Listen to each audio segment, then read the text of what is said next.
બે વસ્તુનો અભ્યાસ કર્યો, કાર્તેજ્ય સ્વરૂપ અને ધ્રુવીય સ્વરૂપ. હવે ત્રીજું સ્વરૂપ છે ઘાતાંકી સ્વરૂપ, એનો આપણે અભ્યાસ કરવા જઈ રહ્યા છીએ. ઓકે,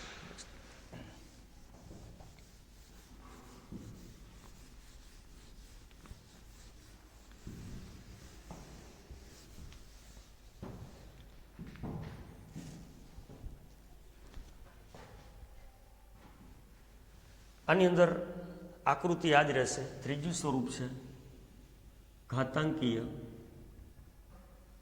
ઓર ઓઇલર સ્વરૂપ.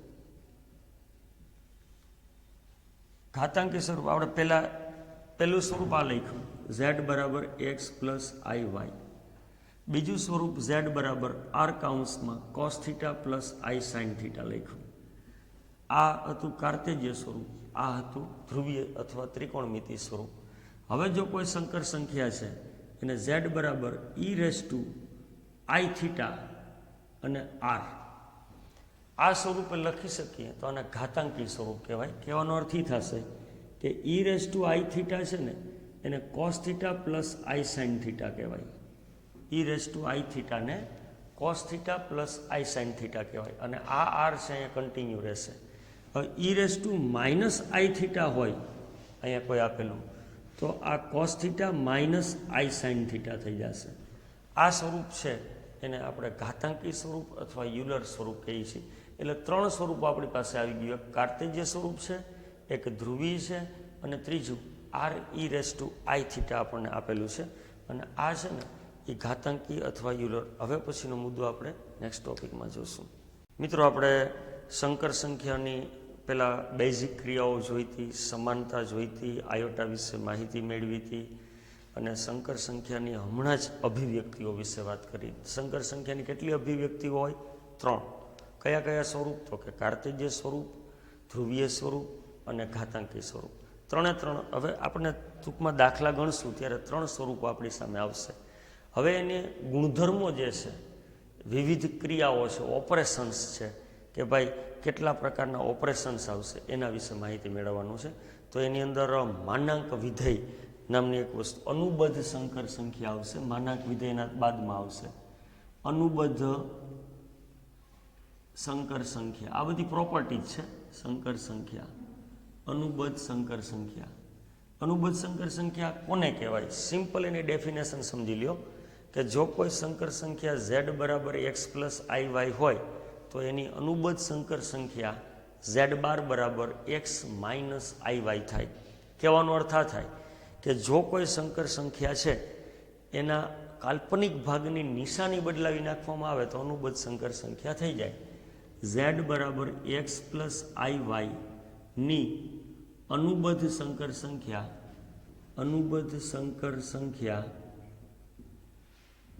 z બાર બરાબર x માઇનસ આઈ વાય થશે. z બરાબર x પ્લસ આઈ વાયની અનુબદ્ધ સંકર સંખ્યા z બાર બરાબર x માઇનસ આઈ વાય થશે. આનો અર્થ શું થાય? તો કે z બરાબર 2 પ્લસ 3i હોય તો એની અનુબદ્ધ સંકર સંખ્યા છે z બાર બરાબર 2 માઇનસ 3i થશે. કાલ્પનિક ભાગ હોય ને એની નિશાની બદલાવાની છે, આટલું ખાસ યાદ રાખવાનું છે. z બરાબર -3 માઇનસ 4i હોય તો z બાર બરાબર -3 પ્લસ 4i થશે. z બરાબર -2i પ્લસ 3 હોય, અહીંયા ભૂલ ન થાય, ખાસ યાદ રાખજો, કારણ કે આ વાસ્તવિક ભાગ છે એટલે એ એમનેમ રહેશે. કાલ્પનિક ભાગની નિશાની બદલશે એટલે 2i થશે. તો મિત્રો, આના પરથી આપણને એક વાત સમજાઈ ગઈ છે કે કોઈ પણ સંકર સંખ્યા છે એનો કાલ્પનિક ભાગની જો એટલે કે આઈની નિશાની જો બદલાવી નાખો ને તો તમને અનુબદ્ધ સંકર સંખ્યા મળી જશે. અને ગ્રાફ ઉપર તમે જુઓ ને સંકર સંખ્યાને તો અહીંયા કોઈ પણ બિંદુ હોય, અહીંયા p ઓફ x અને y, તો આપણે જાણીએ છીએ કે આ વાસ્તવિક અક્ષ છે, આ કાલ્પનિક અક્ષ છે. તો આ વાસ્તવિક ભાગ તો x એમનેમ જ રહેશે, પણ અનુબદ્ધ જો લેવામાં તમે સંકર સંખ્યા લ્યો, અહીંયા z બરાબર x પ્લસ આઈ વાય કરીએ તો z બાર બરાબર x માઇનસ આઈ વાય થાય. અને એ છે ને બિંદુ અહીંયા મળશે p ડેશ x અને માઇનસ વાય, કારણ કે કાલ્પનિક ભાગ જે છે વાય આમ એની નિશાની બદલાઈ જાય છે. કહેવાનો અર્થ એ થશે કે ખૂણો સેમ હશે બે વચ્ચે, અહીંયા થીટા હોય તો અહીંયા પણ થીટા જ હોય. પણ જો કોઈ સંકર સંખ્યા પ્રથમ ચરણમાં આવેલી હોય તો એની અનુબદ્ધ સંકર સંખ્યા ચતુર્થ ચરણમાં આવે, અને કોઈ સંકર સંખ્યા છે એ દ્વિતીય ચરણમાં આવેલી હોય તો એની અનુબદ્ધ સંકર સંખ્યા છે એ તૃતીય ચરણ થશે. એનો મતલબ એવો થશે કે પહેલા ચરણમાં સંકર સંખ્યા હોય તો એની અનુબદ્ધ સંકર સંખ્યા ચોથા ચરણમાં આવે, બીજામાં હોય તો ત્રીજામાં આવે. એને કહેવાનો મતલબ એવો છે કે કોઈ પણ સંકર સંખ્યાની અનુબદ્ધ સંકર સંખ્યા એટલે શું, તો કે કોઈ પણ સંકર સંખ્યાનું એક્સ અક્ષ એટલે કે વાસ્તવિક અક્ષ છે એને સાપેક્ષ પ્રતિબિંબ મળે છે, એ પ્રતિબિંબ છે ને એનો અનુબદ્ધ સંકર સંખ્યા થશે. મિત્રો, સંકર સંખ્યાના થોડા ગુણધર્મો છે એ પણ આપણે જોઈએ છીએ. સંકર સંખ્યાના ગુણધર્મો જોઈ લઈએ આપણે.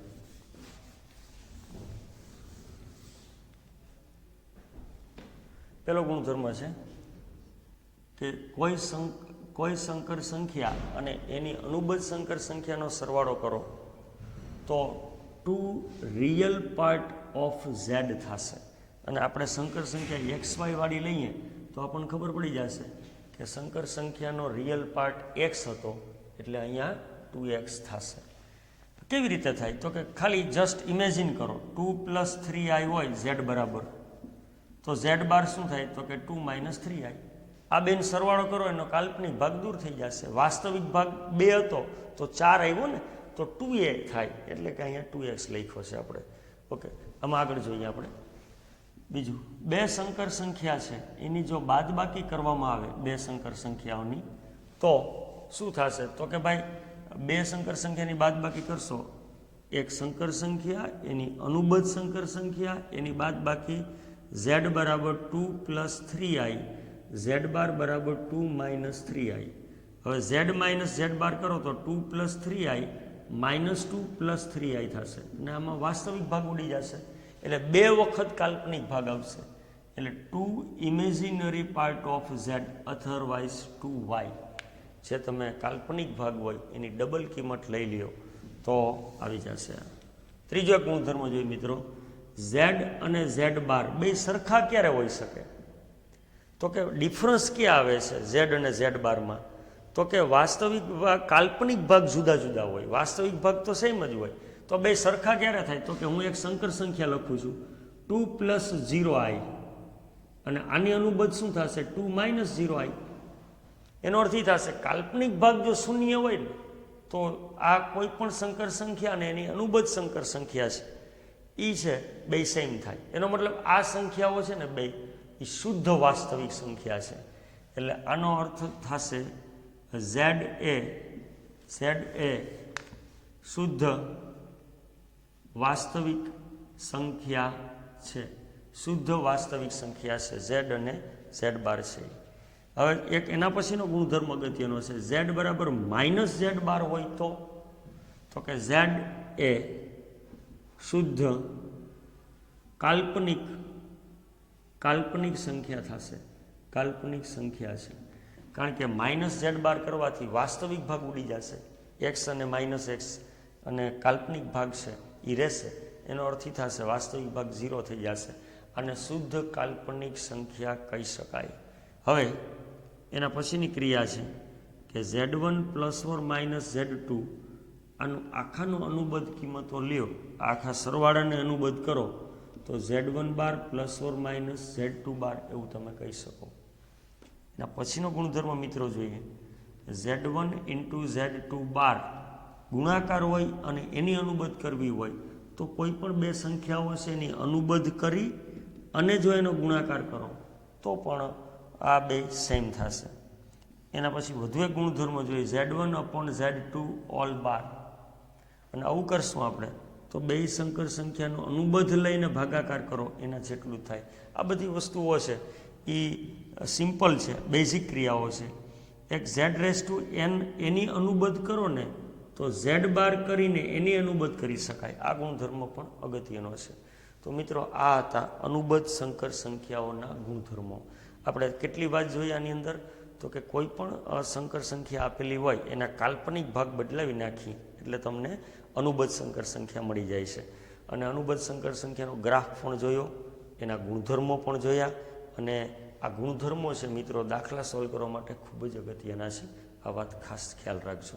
આના પછીનો ટોપિક હવે નેક્સ્ટ જોઈએ છીએ આપણે. હવે અનુબદ્ધ સંકર સંખ્યાનો અભ્યાસ કર્યા પછી એક ખૂબ જ અગત્યની પ્રોપર્ટી છે આપણી પાસે, સંકર સંખ્યાનો માનાંક. સંકર સંખ્યાનો માનાંક એટલે શું? તો કે જો કોઈ સંકર સંખ્યા z આપણને આપેલી હોય અને XY સમતલ પર આપણે લઈ લઈએ છીએ અને z is equal two a + ib આવી કોઈ સંકર સંખ્યા છે, અને હવે જો આને બિંદુ સ્વરૂપે આપણે દર્શાવવું હોય તો આપણને યાદ જ છે p ઓફ ab થશે, અને આ કિંમત છે જે ઉગમ બિંદુથી p સુધીનું જે અંતર છે એને આપણે મોડ z કહીએ છીએ. અને મોડ z એટલે શું થાય તો કે √a², અંતર સૂત્ર છે R2માં, પ્લસ √b². તો √a² પ્લસ b² z બરાબર થશે. એટલે mode z is equal two √a² plus b². જો આપણે કરી શકતા હોઈએ તો આ z મોડ z છે ને એને z નામની સંકર સંખ્યાનો માનાંક કહેવામાં આવે છે. ફરીથી રિપીટ કરી લઈએ કે કોઈ સંકર સંખ્યા z બરાબર a + bi આપેલું છે, તો આને બિંદુ સ્વરૂપે લખીએ તો p ઓફ ab બિંદુ થશે. હવે ઉગમ બિંદુથી આ સંકર સંખ્યાનું જે અંતર આપણે માપીએ છીએ ab નું 0, 0 થી અંતર, તો વર્ગમૂળમાં a-0² પ્લસ b-0² એટલે a² પ્લસ b² થશે, અને આને ઝેડનો માનાંક કહેવામાં આવે છે. હવે ઝેડના માનાંકની અંદર એના ઘણા બધા ગુણધર્મો છે, એનો આપણે વિગતવાર અભ્યાસ કરતા જઈએ.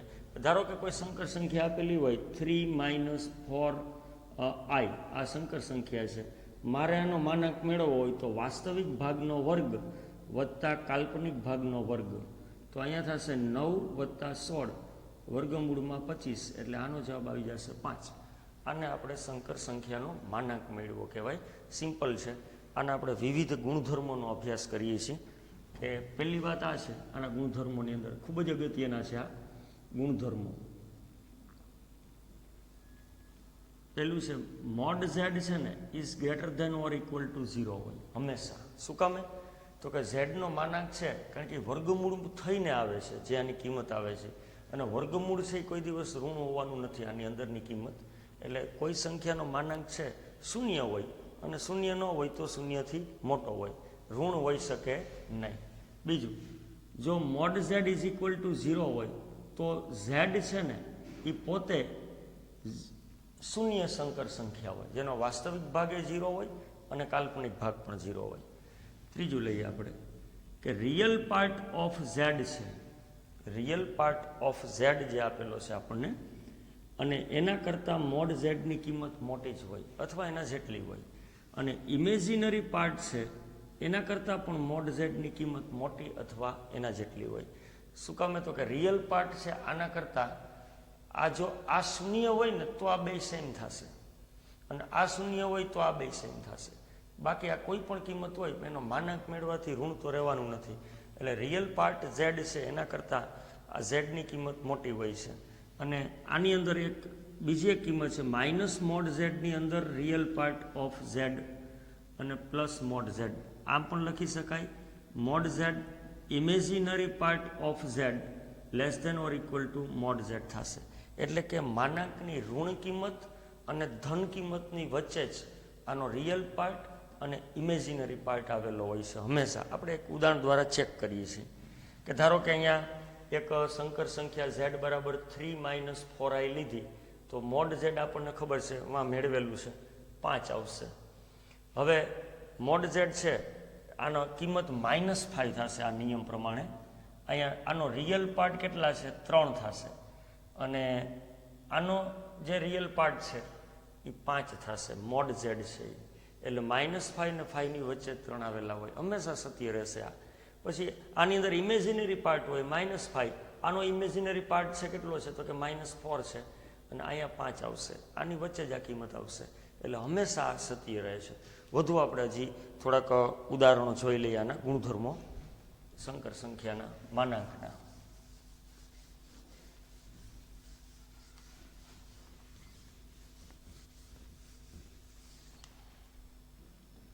હવે અગત્યનો ગુણધર્મ આ છે કે ઝેડનો માનાંક છે એ ઝેડ બારના માનાંક જેટલો જ થાય. ઈજ માઇનસ ઝેડનો માનાંક થાય અને ઈજ માઇનસ ઝેડ બારનો માનાંક થાય. આ સૌથી અગત્યનો ગુણધર્મ છે. એના પછી લઈએ આપણે ક્રમ 4 અને આ 5 આવશે.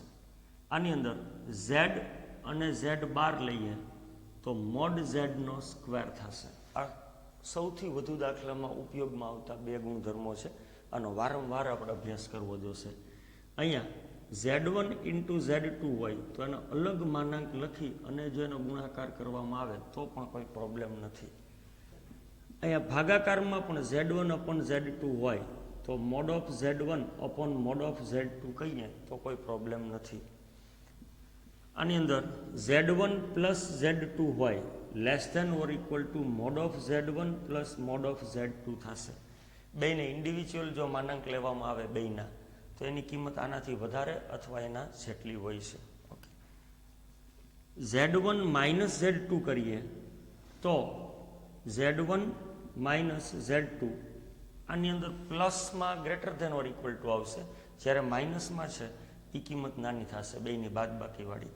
તો આ સૌથી અગત્યના ગુણધર્મો છે બે, અને આનાથી વધારે બહુ ગુણધર્મોનો ઉપયોગ આપણે આગળ આવતો નથી ભણવાની અંદર, છતાં આગળ આવશે તો આપણે જોઈ લઈશું. તો 9 ગુણધર્મો છે જે પરીક્ષાની દ્રષ્ટિએ દાખલા ગણવા માટે ખૂબ જ ઉપયોગી છે. આના પછી આપણે નેક્સ્ટ ટોપિક જોઈએ છીએ. હવે છેલ્લો આપણે ગુણધર્મ છે, માનાંક ભણી લીધા પછી કોણાંક છે. આ છેલ્લા ગુણધર્મોનો આપણે અભ્યાસ કરી રહ્યા છીએ. અને સંકર સંખ્યાનો કોણાંક, સંકર સંખ્યાનો કોણાંક છે એની અંદર આપણે જે કિંમતો મેળવી એને આર્ગ્યુમેન્ટ ઓફ ઝેડ અથવા એમ્પ્લિટ્યુડ ઓફ ઝેડ વડે આપણે દર્શાવવાના છીએ.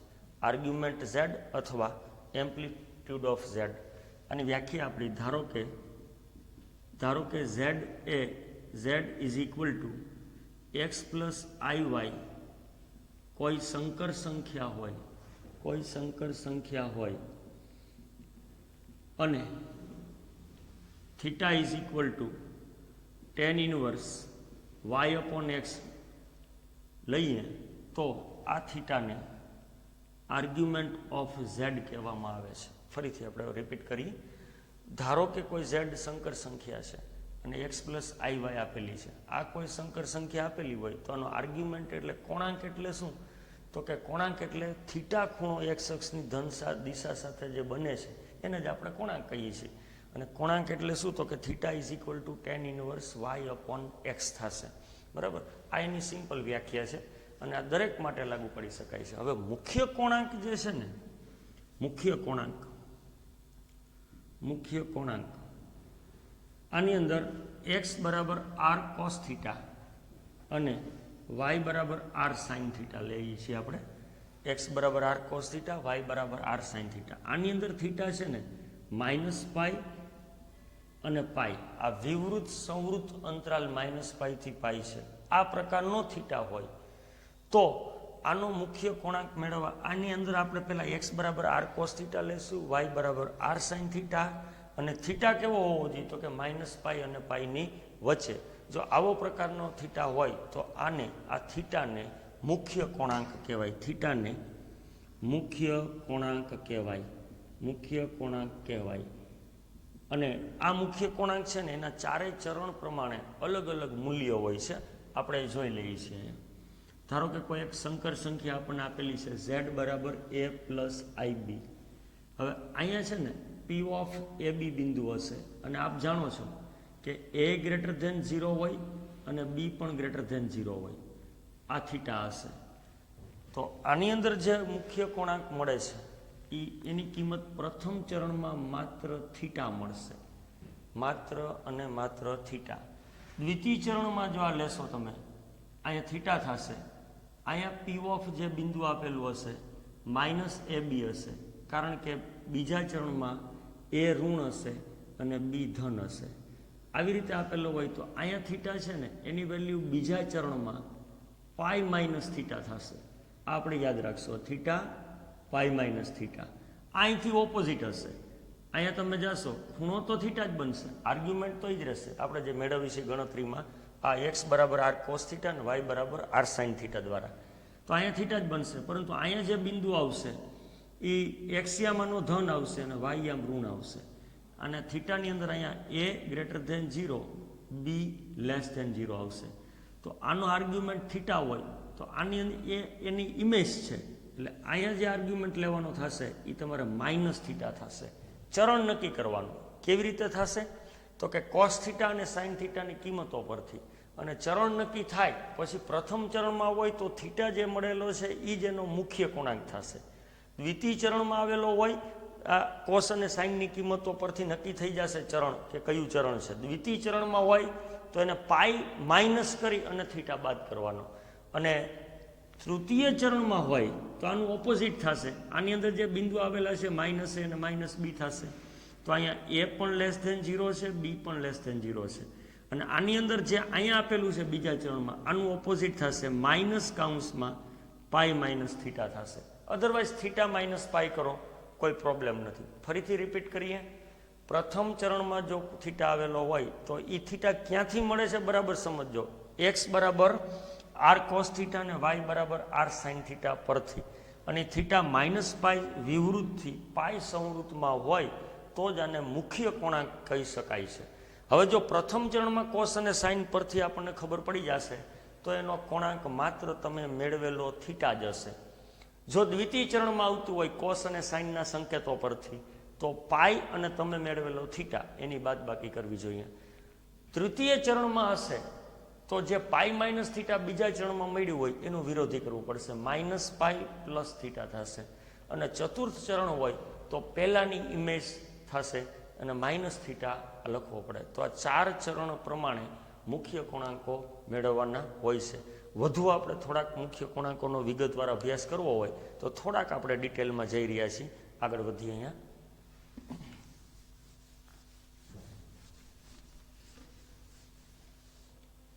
આની અંદર પહેલું લઈએ, અહીંયા પી ઓફ એ બી બિંદુ છે પહેલા ચરણમાં. અને આની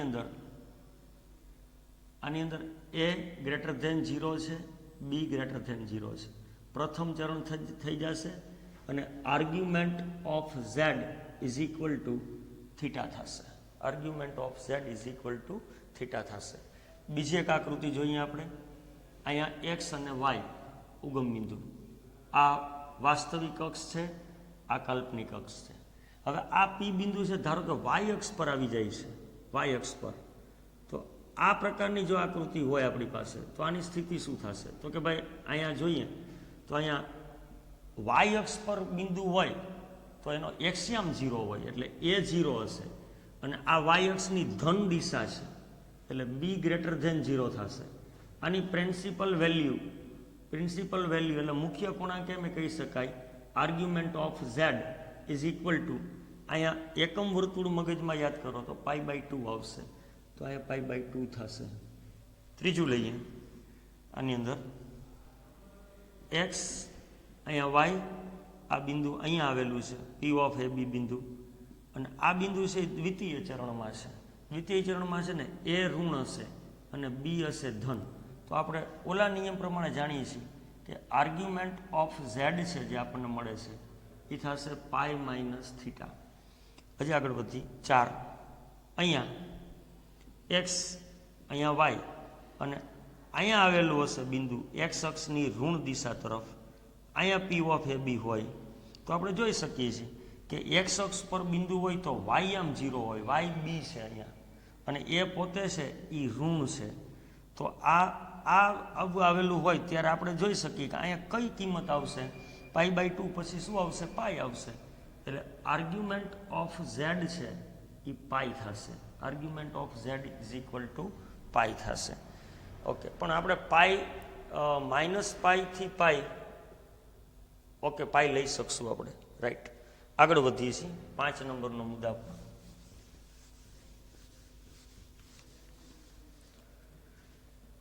અહીંયા ધારો કે ત્રીજા ચરણમાં આ બિંદુ આવેલું છે પી ઓફ એ બી, તો આની અંદર જે છે આર્ગ્યુમેન્ટ ઓફ આની અંદર એ છે એ લેસ ધેન 0 મળશે, બી લેસ ધેન 0 મળશે, અને આર્ગ્યુમેન્ટ ઓફ ઝેડ જે મળશે આપણને એ મળશે -પાઈ પ્લસ થીટા થશે. આપણે આગળની આકૃતિમાં સમજી ગયા છીએ. છઠ્ઠું લઈએ અહીંયા, તો અહીંયા આ બિંદુ તરફ આવેલું વાય અક્ષની ઋણ દિશા પર જો બિંદુ આવેલું હોય પી ઓફ એ બી, તો આની કિંમત થશે, જો વાય અક્ષ ઉપર આવેલું છે એટલે એ પોતે 0 થશે અને બી છે ને ઋણ દિશામાં આવેલું છે, તો અહીંયા હતું ને π/2 હતું, અહીંયા એનું ઓપોઝિટ થશે, અહીંયા -π/2 થશે, એટલે argument of Z is equal to -π/2 થશે, કારણ કે -π થી પાઈની અંદર રહીને આપણે કિંમતો લખવાની છે. 7 નંબર જોઈએ આપણે અહીંયા, તો અહીંયા પી ઓફ એ બી બિંદુ આવેલું હોય તો ચતુર્થ ચરણ છે, આની અંદર એ ધન હશે, બી ઋણ હશે, અને આનું આર્ગ્યુમેન્ટ ઓફ ઝેડ છે એ -θ થશે, -θ થશે ચતુર્થ ચરણમાં. અને 8 નંબર આવશે અહીંયા કોઈ બિંદુ આવેલું હોય પી ઓફ એ બી, તો આની અંદર એક્સ અક્ષ પર બિંદુ આવેલું છે, અને એક્સ અક્ષ પર બિંદુ આવેલું હોય તો એનો વાય આમ 0 હોય, એટલે કે બી 0 હશે ને એ ધન દિશા છે એક્સ અક્ષની, તો આ કિંમત છે અહીંયા કયું બિંદુ આવેલું હશે, તો કે -π અને પાઈની વચ્ચે 0 આવી શકે, એટલે argument of Z is equal to 0 આપણે લખી શકશું. અહીંયા આપણે આના પછી આગળ વધીએ છીએ નેક્સ્ટ ટોપિક તરફ. અહીંયા આપણે 8 પ્રોપર્ટી મળી છે સંકર સંખ્યાને 4 ચરણ અને 4 અક્ષોની જે દિશાઓ છે, એક્સ અક્ષની ધન, એક્સ અક્ષની ઋણ, વાય અક્ષની ધન, વાય અક્ષની ઋણ, આ 4 માટે મુખ્ય કોણાંક જુદા જુદા મળે છે એ વિગતવાર આપણે સમજી ગયા છીએ. અને મિત્રો આનું ખૂબ જ રિવિઝન કરી લીધું હોય તો આપણે એકદમ સરળતાથી આ યાદ રાખી શકીએ છીએ. હવે કોણાંકના મુખ્ય કોણાંક છે એના ગુણધર્મો આપણે અત્યાર સુધી 2 વાત કરી, એક કોણાંક અને એક મુખ્ય કોણાંક. કોણાંક સિમ્પલ વસ્તુ છે, theta is equal to tan inverse y upon x, mode of y upon x લખી નાખો, કોઈ પ્રોબ્લેમ નથી. અને મુખ્ય કોણાંક છે એનું તમારે જે કયા ચરણમાં છે, કઈ અક્ષ પર છે એના પરથી એને તમારે લખવું પડતું હોય છે. હવે ગુણાકાર જોઈએ. આર્ગ્યુમેન્ટના જે ગુણધર્મો છે એના શરૂઆતના ગુણધર્મો તો લોગેરિધમના જે નિયમો છે એ મુજબ જ કામ કરે છે. ધારો કે આર્ગ્યુમેન્ટ ઓફ પહેલું argument of Z1 into Z2 હોય તો આને argument of Z1 plus argument of Z2, argument of Z1 plus argument of Z2 plus 2k પાઈ, અને k છે ને એની કિંમત કાં -1 હોય, કાં 0 હોય, કાં 1 હોય. આ શું કામ હોય છે તો કે તમે એકમ વર્તુળ વિચારો, એક્સ અક્ષ અહીંયા 1 0 -1, એક જ 2 ચરણની અંદર જ આ બધું આવે છે, કારણ કે -π વિવૃતથી સંવૃત પાઈ આની અંદર થીટાની કિંમતો આવતી હોય છે. હવે અહીંયા ભાગાકાર કરીએ, argument of Z1 upon Z2, ગુણાકાર હોય તો લોગોરિધમમાં સરવાળો થાય, એમ ભાગાકાર હોય તો બાદબાકી થાય, એટલે argument of Z1 minus argument of Z2 plus આ કન્ટિન્યુ રહેશે 2k pi, k is equal two -1 0 અને 1 આવશે. રેડી? ઓકે, આનાથી આગળ વધી. ત્રીજું આર્ગ્યુમેન્ટ ઓફ Z અને એની અનુબદ્ધ સંકર સંખ્યા છે એનો ભાગાકાર કરીએ, Z અને એની અનુબદ્ધ સંકર સંખ્યાનો ભાગાકાર કરીએ તો 2 argument of Z plus 2k pi, k is equal two -1 0 અને 1 થશે. આ અગત્યનો ગુણધર્મ છે, ધ્યાન રાખશું આપણે. આ પણ લોગના નિયમને જ પાલન કરે છે કે Z⁻n હોય તો આ ઘાત છે એ સહગુણક બની જાય. આ જ પ્રમાણે nth time argument of Z, nth time argument of Z plus 2k pi, k is equal two -1 0 અને 1 થશે. ઓકે, હવે આની અંદર પાંચમું લઈએ, argument of Z2 upon Z1 હોય અને આને મારે વ્યસ્ત કરવા હોય, જો આની કિંમત થીટા હોય તો argument of Z1 upon Z2, argument of Z2 upon Z1 theta હોય તો આની બેની અદલા બદલી કરો તમે તો આની કિંમત 2k પાઈ માઇનસ થીટા જેટલી થશે. 2k પાઈ માઇનસ થીટા જેટલી થશે. છઠ્ઠો અગત્યનો ગુણધર્મ છે argument of Z bar. Argument of Z bar હોય તો માઇનસ આર્ગ્યુમેન્ટ ઓફ ઝેડ કહી શકાય. અને આ આર્ગ્યુમેન્ટ ઓફ ઝેડ બાર હોય, અનુબદ્ધ સંકર સંખ્યાનો આર્ગ્યુમેન્ટ હોય તો મુખ્ય જે સંકર સંખ્યા છે એના આર્ગ્યુમેન્ટની આગળ માઇનસ નિશાની, અથવા આર્ગ્યુમેન્ટ ઓફ 1/z. ઝેડનું વ્યસ્ત કરીને એનો આર્ગ્યુમેન્ટ મેળવો તો એ અનુબદ્ધના આર્ગ્યુમેન્ટ જેટલો જ થશે. આગળ વધી સાતમું, જો argument of z1 plus z2 બરાબર z1 માઇનસ z2 હોય, બે સંકર સંખ્યાનો સરવાળાનો માનાંક અને બાદબાકીનો માનાંક આ સરખો હોય તો આપણે argument of z1 minus argument of z2 એની કિંમત π/2 જેટલી થાય છે. આ પ્રોપર્ટી ખૂબ જ અગત્યની છે.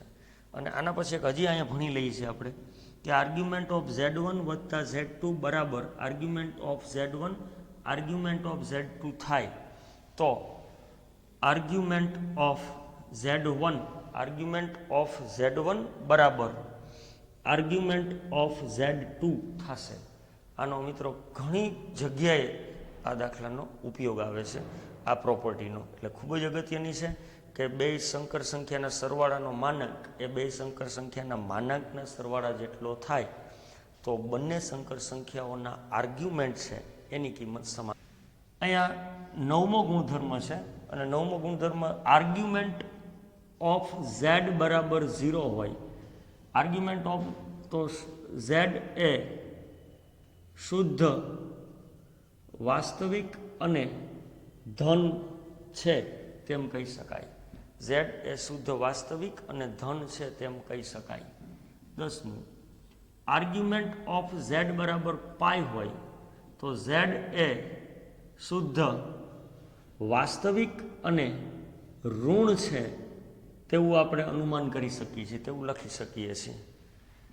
11 number, argument of Z is equal to π/2 હોય તો ઝેડ એ શુદ્ધ કાલ્પનિક અને ધન છે તેમ આપણે કહી શકશું. આ પણ અગત્યનો ગુણધર્મ છે. અને 12, argument of Z is equal to -π/2 હોય તો ઝેડ એ શુદ્ધ કાલ્પનિક અને ઋણ છે તેમ આપણે કહી શકશું. અને મિત્રો છેલ્લે આર્ગ્યુમેન્ટ ઝેડ વ્યાખ્યાયિત ન હોય તો ઝેડ 0 હોય. આર્ગ્યુમેન્ટ ઓફ ઝેડ અવ્યાખ્યાયિત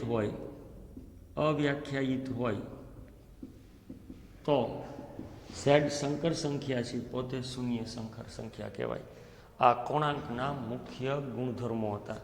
મિત્રો આને ખૂબ જ લખી અને પ્રેક્ટિસ કરી અને સમજીને જો આપણે લખશું, આપણા લીથાની અંદર ઘણા બધાના ઉદાહરણો અને દાખલા આપેલા છે. આ માત્ર પ્રેક્ટિસ કરવાથી જ યાદ રહી શકે છે અને દરેક વસ્તુ આપણે ક્લિયર સમજી શકીએ છીએ. એટલે વધુ ઉદાહરણની ઘરે પ્રેક્ટિસ કરશું. આ સાથે આપણે અહીંયા એક ગુણધર્મો જે હતા એનો છેલ્લો ટોપિક પૂરો કરી દીધો. અને હવે આપણે એક નાનકડો એવો ટોપિક છે સંકર સંખ્યાનું વર્ગમૂળ. અને આ વર્ગમૂળ શોધવા માટેની આપણે એક થિયરીનો અભ્યાસ કરી લઈએ, પછી આજનો લેક્ચર આપણે પૂરો કરશું. આગળ વધીએ છીએ.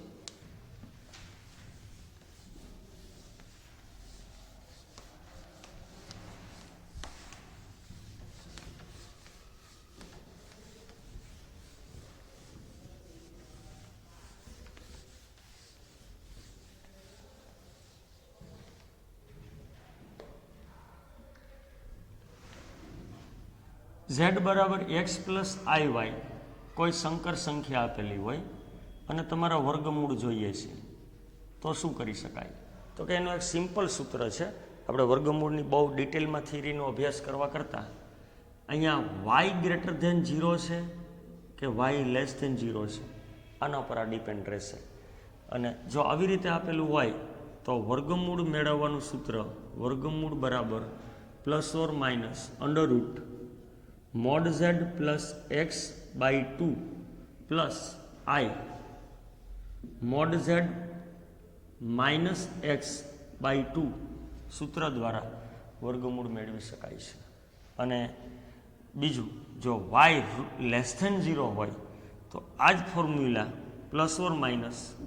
±√mod z + x/2, અહીંયા માઇનસ આવશે, અહીંયા i√mod z - x/2 ફોર્મ્યુલા દ્વારા વર્ગમૂળ મેળવી શકીએ છીએ. આપણે સિમ્પલ એક દાખલાનો ઉદાહરણ દ્વારા આનો અભ્યાસ કરશું વર્ગમૂળ મેળવવાનો, જેને કારણે આ સૂત્ર ક્લિયર થઈ જશે. ધારો કે કિંમત આપેલી છે 4 + 3√(-20) raised to 1/2 plus 4 - 3 -√20 raised to 1/2 ની કિંમત કેટલી થાય આ આપણે કહેવાનું છે. હવે જે કિંમતો આપેલી છે એની અંદર z = x + iy આપેલા છે, તો આ સંકર સંખ્યા x + iy નું આપણે વર્ગમૂળ મેળવવાનું થાય છે. એને આની સાથે સરખાવી દો. 4 + 3 આને આપણે 20i² આવું લખવાની ટેવ આપણને છે જ. અને હજી કેમ લખી શકાય આગળ, તો કે 4 અહીંયા 4 × 5, 4નું સ્ક્વેર રૂટ નીકળી જાય છે, જે 2 થશે. 2 × 3 એટલે 6√5i raised to 1/2 થશે. મિત્રો આને સરખાવીએ આપણે તો એક્સની કિંમત 4 આવે છે, એક્સની કિંમત 4 છે અને વાયની કિંમત 6√5 છે આ બેમાં, અને પાછું વાય ધન છે. એટલે સૂત્ર નંબર આપણે માત્ર આટલાનું જ વર્ગમૂળ શોધી રહ્યા છીએ, એ આપણે ખાસ ખ્યાલ રાખશું. આ એક્સ અને વાય મળ્યા, વાય ધન છે અને સૂત્ર આપણી સામે છે. આમાં એક જ વસ્તુ, ઝેડનો માનાંક જોશે. તો ઝેડનો માનાંક એટલે √4² 16, 36 × 5 180 થશે. 196 એનું વર્ગમૂળ થશે 14. આ મોડ ઝેડ મળી ગયું. હવે વર્ગમૂળ મેળવવા માટે સીધી જ આ ફોર્મ્યુલાનો ઉપયોગ કરશું. √mod z, mod z એટલે 14 વત્તા એક્સ, એક્સની કિંમત 4 છે, એના છેદમાં 2 પ્લસ i વર્ગમૂળમાં 14 - 4 છેદમાં 2 આ કિંમત થશે. +/- 18/2 9 એનું વર્ગમૂળ 3 થાય, પ્લસ i 10/2 √5 થશે. આવું થશે આ કિંમત. હવે આની કિંમત અહીંયા પ્લસ છે તો અહીંયા પ્લસ વર્ગમૂળ આવ્યું હતું, અહીંયા એ જ રકમ છે પણ અહીંયા માઇનસ છે તો અહીંયા વર્ગમૂળ શું આવશે? માઇનસ આવશે. એટલે સાચું વર્ગમૂળ છે જે વર્ગમૂળ એ +/- કરી અને +/- કર્યા પછી જુઓ અહીંયા 3 + √5i અને આની કિંમત છે અહીંયા માઇનસ કરવું પડશે, એટલે 3 - √5i કરીએ આપણે તો આ બે કેન્સલ થશે. આનો જવાબ +/- 6 મળશે. આ માંગેલી સંખ્યાનું વર્ગમૂળ કહેવાય. અહીંયા આપણે પ્રથમ લેક્ચર પૂરો કરીએ છીએ. નેક્સ્ટ આપણે આવતા લેક્ચરમાં મળીશું ફરીથી. Thank you.